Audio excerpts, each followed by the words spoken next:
Perkenalkan, nama saya Lovina Angelin Salim dari Universitas Katolik Parahyangan, Fakultas Teknik, Program Studi Arsitektur. Saya berasal dari Angkatan 2017 dengan NPM 2017-420016. Sekarang saya akan menjelaskan mengenai bangunan hotel yang telah saya rancang selama 4 bulan untuk memenuhi tugas struktur konstruksi bangunan tingkat tinggi. Berikut adalah data umum dari bangunan hotel yang telah saya rancang.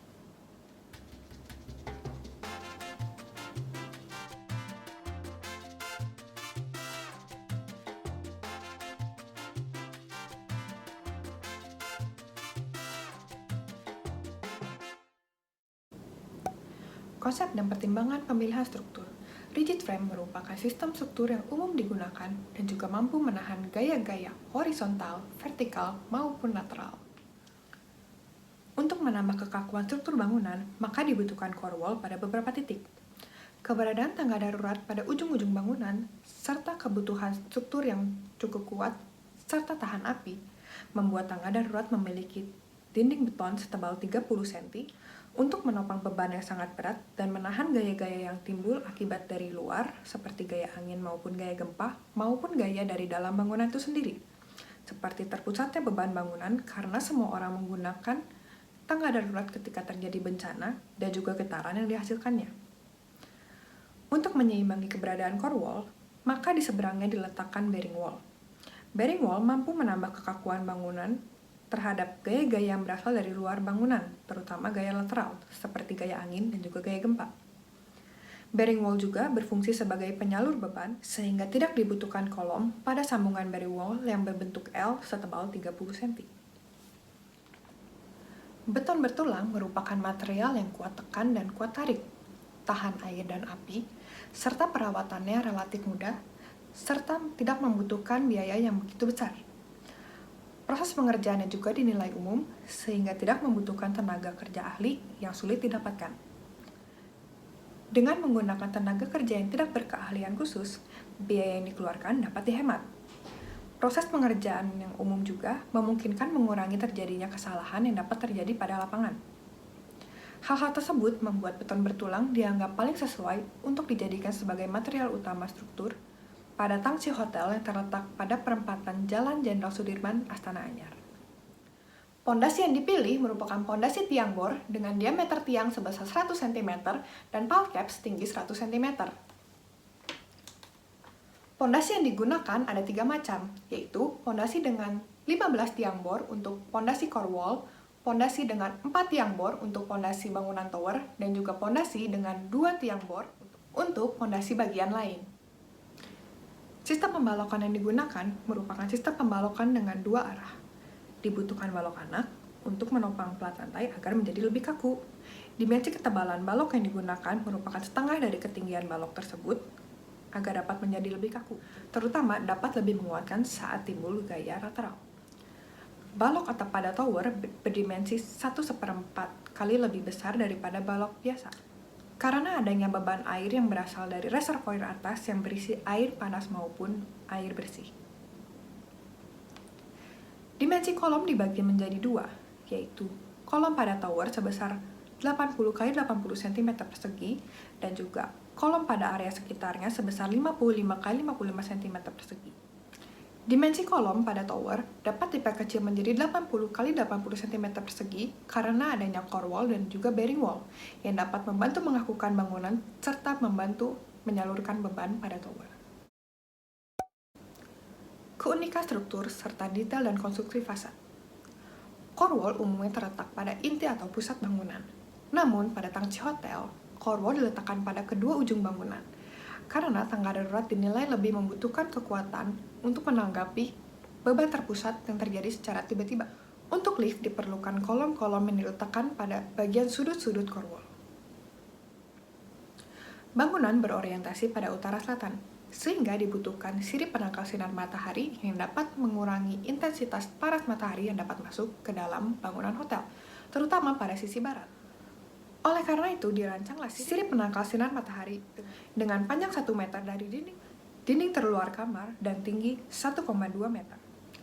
Dengan adanya sirip penangkal sinar matahari tersebut, maka orang tidak akan merasa silau ketika melihat keluar melalui jendela, dan juga panas matahari berlebih tidak dapat masuk ke dalam kamar hotel. Sirip penangkal sinar matahari terbuat dari ACP.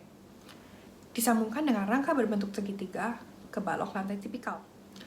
Rangka tersebut dirangkai dari baja hollow ringan berukuran 5 x 5 cm persegi.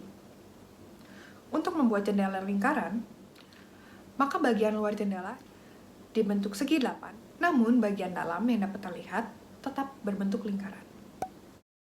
Konfigurasi gempa. Bandung merupakan lembah yang dikelilingi oleh gunung-gunung, serta konon merupakan danau purba. Oleh karena itu, tanah pada Bandung dinilai kurang kuat dan juga kurang stabil. Selain itu juga, di Bandung terdapat sesar lembang yang dapat menimbulkan gempa. Sesar lembang dinilai cukup berbahaya karena dapat menimbulkan gempa berskala besar, sehingga dibutuhkan dilatasi pada bangunan tangci hotel karena adanya perbedaan reaksi gaya terhadap goncangan gempa. Pemisahan struktur pada bangunan bagian GSB dikarenakan bentang yang terlalu lebar dan bentuknya memerlukan penyederhanaan. Penyederhanaan bentuk ini tidak terjadi secara sempurna, karena jalur tersebut merupakan jalur masuk bagi pedestrian, sehingga sangat disayangkan jika harus diletakkan kolom pada bagian tersebut. Jadi meskipun telah didilatasi, bangunan tetap berbentuk L. Adanya pemisahan struktur pada bagian tower dan podium karena adanya perbedaan reaksi terhadap goncangan gempa. Sistem dilatasi yang digunakan adalah sistem double column. Sistem double column dianggap paling aman, terdapat jarak sebesar 10 cm di antara dua kolom tersebut. Gaya-gaya yang diterima oleh kedua kolom tersebut disalurkan pada pondasi yang sama karena jarak dilatasinya yang pendek. Bentuk bangunan tidak dirancang rumit, hanya berbentuk L. Bentuk yang tidak rumit ini membuat struktur yang terbentuk juga tidak sulit untuk dibangun. Bangunan tower juga dibuat berbentuk persegi panjang dan simetris, karena bangunan tinggi lebih rentan terhadap gaya-gaya lateral yang berasal dari luar bangunan, seperti gaya angin, gaya gempa, maupun gaya ledakan. Hal ini menguntungkan karena penyaluran beban serta reaksi gaya-gaya tersebut dapat menjadi lebih seragam dan juga tidak membahayakan bagi struktur. Selain itu, besaran kolom yang terkecil harus memiliki kekakuan sebesar 1,5 sampai 2 kali kekakuan dari balok. Oleh karena itu, besar dimensi kolom terkecil lebih besar 20 cm daripada tebal balok. Hal ini membuktikan bahwa kolom sudah cukup kaku agar tidak runtuh saat terjadi gempa. Integritas dengan utilitas. Kebutuhan struktur yang lebih kuat untuk menopang beban transportasi vertikal membuat core wall diletakkan pada tangga darurat. Balok pada lantai atap sebenarnya dapat berdimensi lebih kecil daripada lantai-lantai yang lainnya. Namun, karena adanya penempatan utilitas pada area atap seperti VRV, reservoir air panas dan juga air bersih, serta gondola, maka dibutuhkan dimensi plat lantai yang lebih tebal, yaitu sebesar 20 cm, dan juga balok yang lebih tebal, yaitu 50 x 100 cm. Hal tersebut dikarenakan area utilitas tersebut memberikan beban yang sangat berat, terutama karena penyimpanan air. Hal ini juga berlaku pada area tenan, yang terdapat kolam renang. Area tenan seharusnya dapat memiliki dimensi kolom yang lebih kecil daripada podium. Namun, dimensi kolom yang digunakan sama seperti kolom pada podium hotel, karena adanya beban air kolam dan peralatan utilitas kolam renang. Tahap konstruksi. Metode pembangunan yang dianggap paling sesuai dengan kebutuhan adalah metode konvensional, karena waktu pembangunan hotel tidak diburu-buru dan juga lebih mudah untuk mencari pekerja lapangannya yang tidak berkeahlian khusus.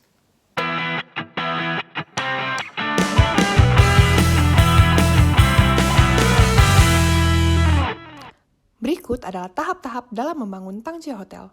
Yang pertama adalah pekerjaan persiapan lahan. Pekerjaan tahap ini merupakan tahap pembersihan lahan dan juga membangun tempat tinggal sementara bagi pekerja. Yang kedua, penggalian tanah untuk dinding penahan tanah atau DPT dan juga shoulder pile atau tiang bor yang diletakkan secara berdempetan sebagai penahan agar tanah tidak longsor. Yang ketiga, pemasangan DPT dan shoulder pile. Keempat, penggalian tanah untuk basement. Yang kelima, penggalian tanah untuk fondasi tiang bor. Yang keenam, pemasangan tiang fondasi bor. Yang ketujuh, pembuatan bekisting dan tulangan besi. 8. Pemasangan bekisting dan tulangan besi untuk lantai terendah.